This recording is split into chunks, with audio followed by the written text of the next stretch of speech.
Evelyn Hart returned to Willow Creek, believing her grandmother's house would save her. She hoped for quiet nights and space to breathe.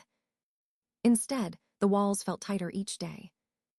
Her mother Marianne arrived with boxes she never planned to remove. Ronald followed, dragging tools and loud opinions. They treated the house like a forgotten motel. Strangers wandered through hallways Evelyn once cherished. Parties erupted without warning, shaking the floors past midnight. A new outdoor kitchen appeared overnight, built without a word to her. Every boundary she set dissolved under their excuses. Every room she loved became crowded with their presence. Evelyn tried to stay calm, to keep the peace. But the home meant to protect her was slipping away. And the people stealing it were the ones calling it family. The fight started on a warm afternoon when Evelyn found another broken chair in the yard. Ronald laughed it off, as if damage grew from the soil itself. Marianne told her to let it go, while sipping iced tea like nothing mattered. Evelyn felt heat rise in her chest, but tried to speak slowly. She reminded them the house was hers, and repairs cost money. Ronald stepped closer, pretending not to hear her at all. His smile was the kind that said he enjoyed pushing people. Evelyn repeated her boundaries, firmer this time. Marianne rolled her eyes, as if the truth annoyed her. The tension thickened, until even the birds outside grew silent. Then Ronald snapped back with a cruel insult about her career. Evelyn stood tall, refusing to shrink like she always did. She told him he had crossed the line for the last time. Ronald moved fast, faster than she expected. His hand struck her cheek with a crack that echoed off the porch. The world blurred for a moment, then sharpened into a cold clarity. Marianne gasped but offered no comfort, no outrage. Instead, she whispered that Evelyn should stop making trouble. Evelyn felt something inside her break, and then harden. She touched her cheek and tasted the metallic edge of betrayal. She looked at her mother and saw a stranger who would never choose her. Ronald smirked, as if he had already won the argument. But Evelyn did not cry, did not shout, did not retreat. She stepped back, straightened her posture, and breathed deeply. In that breath, she decided she would never be their victim again. She walked into the house without another word. She grabbed her phone and photographed the cracked chair and damaged railing. She recorded the muddy footprints trailing into the hallway.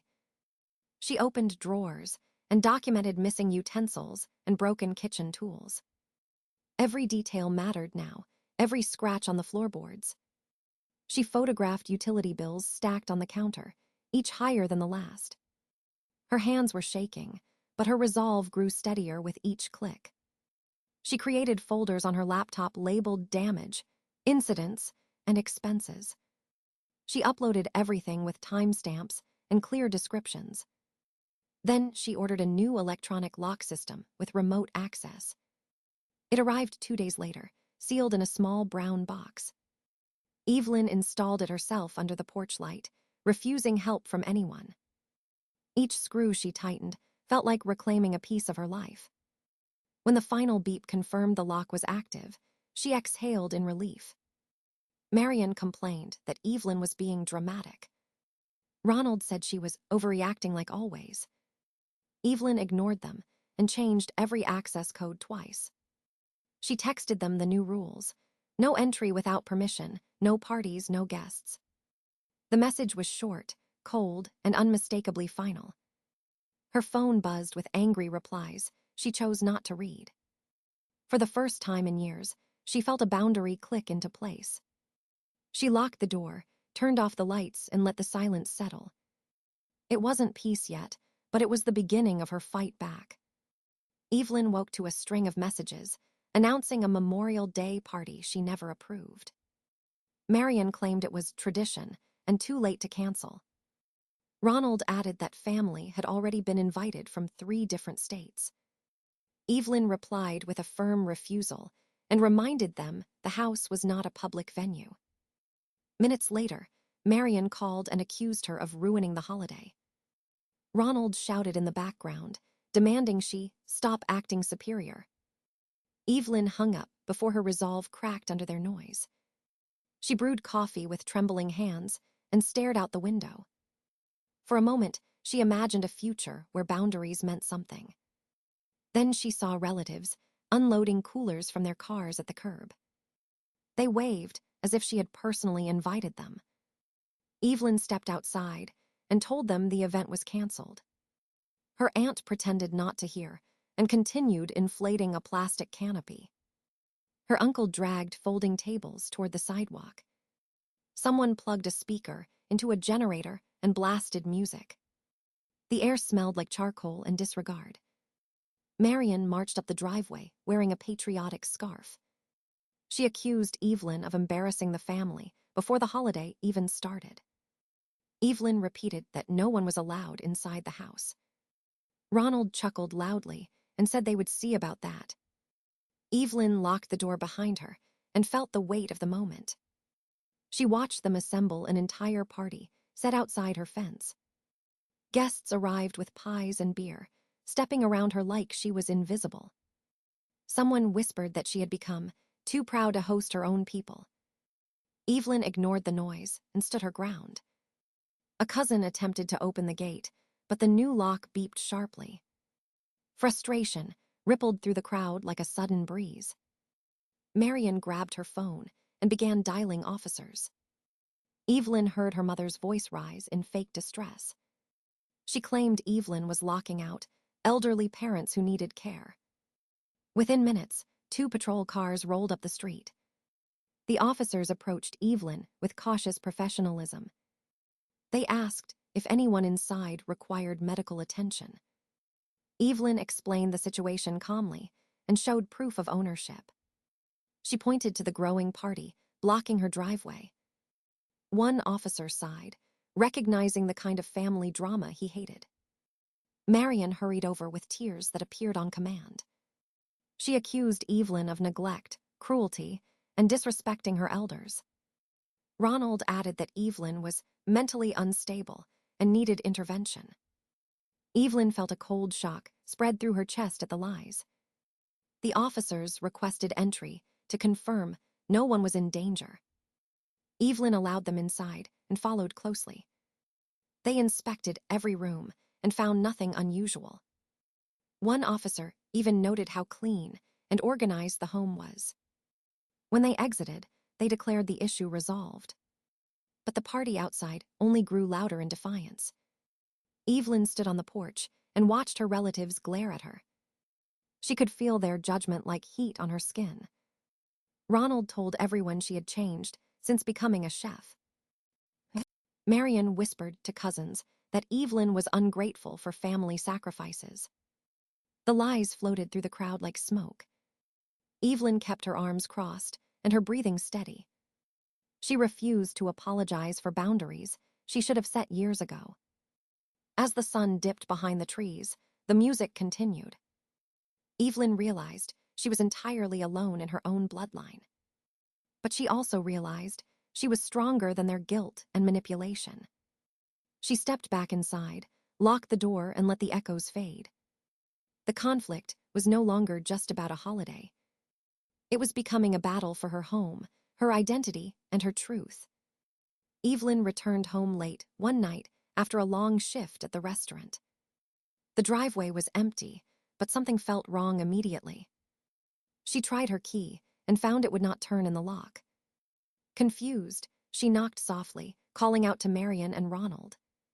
No answer came, only the faint hum of lights inside.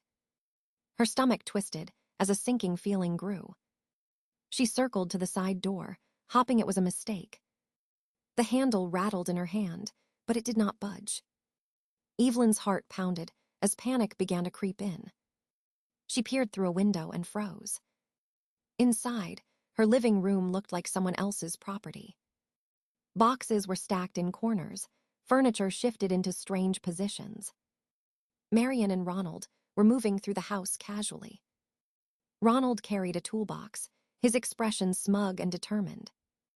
Marianne followed, keeping watch by the hallway. Evelyn's first instinct was to yell, but her voice faltered. She pulled out her phone and opened the security app. The live feed showed Ronald drilling at the front lock at 2 a.m. Evelyn's blood ran cold as she realized the scale of the invasion.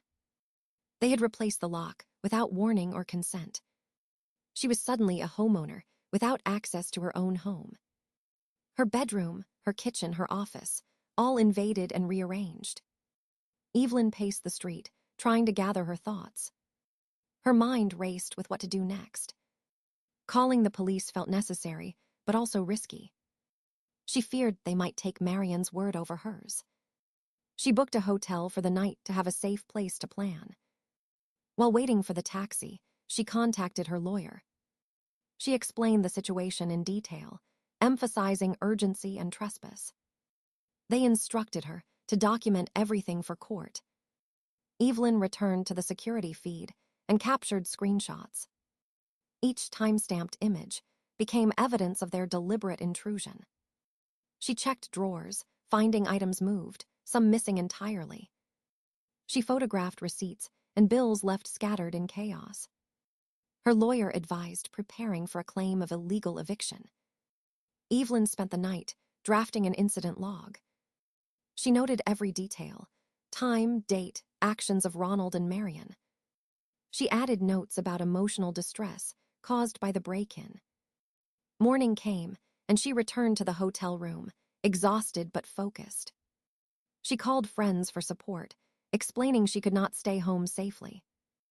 They offered places to eat and brief relief from isolation. Evelyn realized she had become a homeowner without a home. She contemplated filing for a restraining order immediately. She also researched laws about electronic locks and property rights. Each piece of information built a clearer path forward. She refused to be intimidated by Ronald's threatening messages. She organized files, photos, and logs into a legal folder. The goal was simple: reclaim her house without compromising safety. Evelyn spent hours drafting emails to her lawyer, detailing every violation. By evening, she felt a sense of control returning. She could not enter the house yet, but she could prepare to fight. Each small step was a step toward reclaiming her life. She locked the hotel room door and took a deep breath. The battle was only beginning, but Evelyn knew she would not back down. Her house, her rules, and her rights were worth every ounce of effort. Evelyn stared at the empty lot next to her seized house. The sun was setting, casting long shadows over the grass. She turned to Derek Hale and laid out her plan in precise detail. They would host a 7-course outdoor dinner that no one could ignore. Tables, lights, and a temporary kitchen were brought in immediately. Chefs and servers moved like a well-oiled machine, setting the stage. Evelyn chose a menu that symbolized resilience and reclaiming power. Each dish told a story of endurance and mastery in the culinary arts. Derek watched her assemble ingredients with focused intensity. They built a fire pit for an open-flame cooking demonstration. The smell of wood smoke and fresh herbs began to fill the air. Evelyn hung string lights overhead, turning the lot into a magical space. She set up a discreet area for photographers and journalists to capture moments. Her phone buzzed with messages from family, mocking and threatening. She ignored them, focusing on her guests and the spectacle unfolding. The first course arrived as golden sunset light painted the tables. Plates were carefully arranged, each bite a statement of skill and control. Guests whispered among themselves, impressed by the transformation. Evelyn circulated, greeting each attendee with calm confidence. Derek orchestrated the team seamlessly, elevating the event beyond expectation. A row of flaming torches highlighted the outdoor kitchen's gleaming setup. The firelight flickered across Evelyn's determined face. She felt the thrill of creating something powerful in defiance of chaos. The event became a stage, and Evelyn the commanding performer. Journalists snapped photos of Marianne and Ronald, standing in the distance. Their expressions were a mix of anger, disbelief, and envy. Evelyn noticed the tension, but did not let it distract her. Each dish served was a triumph over the violations she had endured. She presented the dessert course as a symbolic victory plate. Guests applauded softly, recognizing the deeper story beyond the food. Evelyn shared stories of her journey between courses, carefully chosen words. She explained that the event was about reclaiming life, not revenge. The crowd responded with cheers and admiration for her courage. Marianne tried to approach, but security politely stopped her at the perimeter. Ronald fumed silently, packing near the back of the lot. Evelyn's control over the environment was absolute. Every fire, light, and plate reinforced the statement she was making. The final course arrived as darkness settled across the property.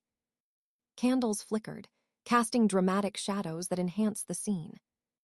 Photographers captured the moment as Evelyn lifted a toast to resilience. The media presence ensured that her story would reach far beyond Willow Creek. Guests posted photos and videos online, creating instant viral attention. Evelyn felt the weight of triumph and the thrill of visible reclamation. Her heart raced with pride, knowing the house might still be seized. But in this moment, she had created a public statement impossible to ignore. She watched as the lights reflected in her eyes, steady and unafraid. The event closed with applause and admiration, leaving her family speechless. Evelyn and Derek dismantled the temporary setup, smiles of quiet victory on their faces. She knew the next steps would be legal, but tonight was hers. The lot had become her stage, and she had performed flawlessly. Every flame, every plate, every detail reinforced her claim to power and respect. Evelyn finally exhaled, knowing she had transformed injustice into art.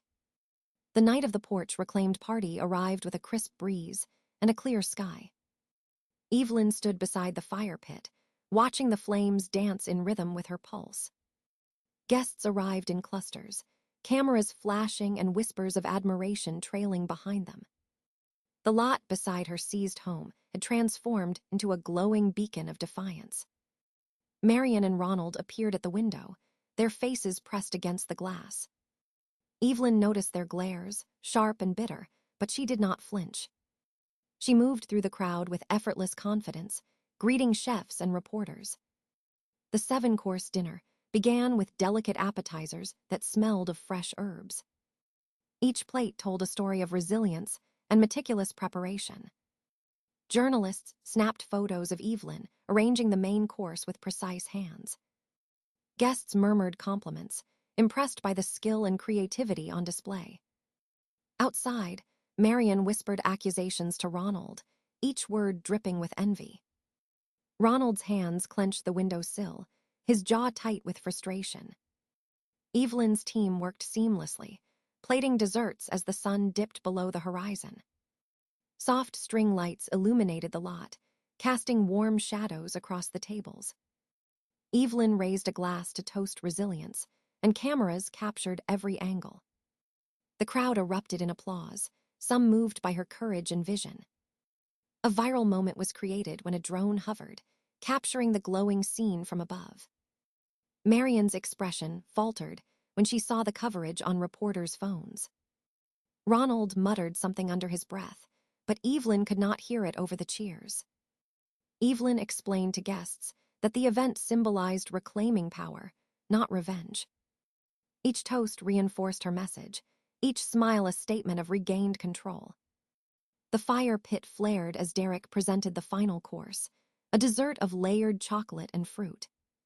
The media circled, snapping close-ups of Evelyn plating each delicate piece. Guests photographed everything, posting instantly on social media. The images spread quickly, casting Evelyn as a figure of artistic defiance. Marianne tried to shout through the window, but her voice was drowned by cameras and laughter. Ronald's face turned red with anger as he realized the event could not be ignored. Evelyn moved to the edge of the lot, her presence commanding attention. She gestured toward the fire and plates, letting her actions speak louder than words. The crowd's applause echoed in the distance, a wave of validation against the chaos. Cameras caught a shot of Marianne's reflection, framed against the warm glow. Ronald's fists shook against the glass as the realization sank in. Evelyn felt a surge of pride, knowing she had transformed violation into spectacle. Every detail of the evening reinforced her ownership of space and narrative. She watched journalists take notes, their faces filled with respect and fascination. Guests lingered, savoring the food and the defiant atmosphere. The lot beside the seized house had become a stage of empowerment. Even the night air seemed to hum with the energy of triumph and resolve. Evelyn walked through the crowd, shaking hands and smiling without apology. Marianne and Ronald finally withdrew from the window, defeated in silence. The party concluded with cheers and applause, a celebration of endurance and skill. Evelyn and Derek dismantled the setup carefully, preserving the magic in memory and photographs. The viral photos and videos continued to circulate online, amplifying her victory. In that moment, Evelyn realized she had not just fought back, she had been seen. Her story had reached beyond the lot, beyond her neighborhood, into the wider world. The Porch Reclaimed was no longer just a party. It was a statement of strength, artistry, and reclamation. The day of the court hearing arrived with heavy clouds over Willow Creek. Evelyn Hart entered the courthouse with files, photos, and evidence in hand. Her lawyer walked beside her, calm and prepared for every possible argument. Marianne and Ronald sat across the room, faces tight with anger and shame. The judge called the session to order, her gavel striking sharply. Evelyn presented her evidence first, showing timestamps and security footage. Photos of the damaged house, broken furniture, and misplaced items were displayed. Bills and receipts proved rising costs from unauthorized use and repairs. The footage of Ronald drilling the lock at 2 in the morning played clearly. Marianne's expression faltered as the room absorbed the truth on screen. Evelyn detailed each incident, speaking firmly and without hesitation. Her lawyer highlighted attempts at intimidation, threats, and false claims. The courtroom murmured quietly, absorbing the evidence and her composure. The judge asked Marianne and Ronald for their side, their voices wavering. They attempted to justify their actions, citing tradition and family rights. Evelyn countered with facts, contracts, and the law on her side. The judge's gaze was steady as she listened to both sides carefully. She questioned the motives behind the lock change and unauthorized parties. Ronald stammered, caught between lies and undeniable video evidence. Marianne's arguments crumbled under the weight of timestamps and bills. The judge paused, then issued a preliminary ruling in Evelyn's favor. A temporary injunction allowed her immediate access to reclaim the house. Court officers escorted Marianne and Ronald to ensure compliance with the order. The judge addressed the family directly, warning of legal consequences. She stated clearly that Evelyn had the right to pursue criminal charges. Marianne and Ronald's attempts to manipulate and intimidate were exposed. The courtroom absorbed the finality of the decision, silence filling the space. Evelyn exhaled slowly, feeling a mixture of relief and lingering tension. Her lawyer confirmed that the legal process had dismantled years of manipulation. Every file, photo, and video had worked together to prove her rightful ownership. Marianne and Ronald were instructed to leave the property within 6 hours. Evelyn felt the weight of victory, tempered by the damage done to family ties. She realized the battle had been necessary, but the cost was painfully high. The courtroom emptied, leaving Evelyn to collect herself and her belongings. She walked out with her lawyer, the sunlight hitting her face like a soft promise. News crews outside recorded her calm demeanor, eager to tell her story. Evelyn avoided looking back, focused entirely on the home she had fought for. Her phone buzzed with supportive messages from friends and colleagues. She felt a rare sense of security, knowing the law fully supported her claim. The cameras captured her smile as she approached the front door of the house. Evelyn inserted her key into the lock she had fought to protect. The door opened smoothly, the familiar creak of the hinges welcoming her back. She stepped inside, breathing in the scent of her home reclaimed. Her lawyer reminded her to change locks and secure the property permanently. Evelyn nodded, already planning the steps to prevent further intrusion. Every room felt alive with memory, struggle, and finally, justice. She walked through the house slowly, savoring the silence and control. The victory was legal, public, and undeniable, yet personal in every way. Evelyn knew this was not revenge, but the rightful reclaiming of her life. She smiled faintly, feeling the weight lift, step by step, as the house became hers again. The battle was over, and for the first time in years, Evelyn felt truly free. Evelyn stepped into the house, now silent and undisturbed. The room smelled of old wood and sunlight, familiar and comforting. She ran her fingers along the counters, feeling the solidity of her space. Marianne and Ronald were gone, leaving only echoes of past conflicts. Evelyn walked through the living room, remembering the chaos and betrayal. Every corner held a memory of struggle, but also resilience. She reached her grandmother's study, dust motes dancing in the light. The unfinished crossword on the desk caught her eye. Just desserts. Evelyn smiled faintly, realizing the lesson was not revenge. It was reclaiming what belonged to her, fully and without apology. She placed her hand on the letters, feeling strength flow through her. The kitchen gleamed, ready for her to create freely again. Outside, the garden waited for care and attention, her labor and vision. Evelyn knew the victory was legal, public, and deeply personal. The family was fractured beyond repair, but she had preserved her dignity. She sat by the window, watching sunlight fill the rooms with warmth. Her heart was heavy with loss, yet lighter with freedom regained. Evelyn whispered to herself that this was her life, reclaimed entirely. She would cook, she would create, and she would heal in her own home. For the first time in years, Evelyn felt complete, whole, and finally free.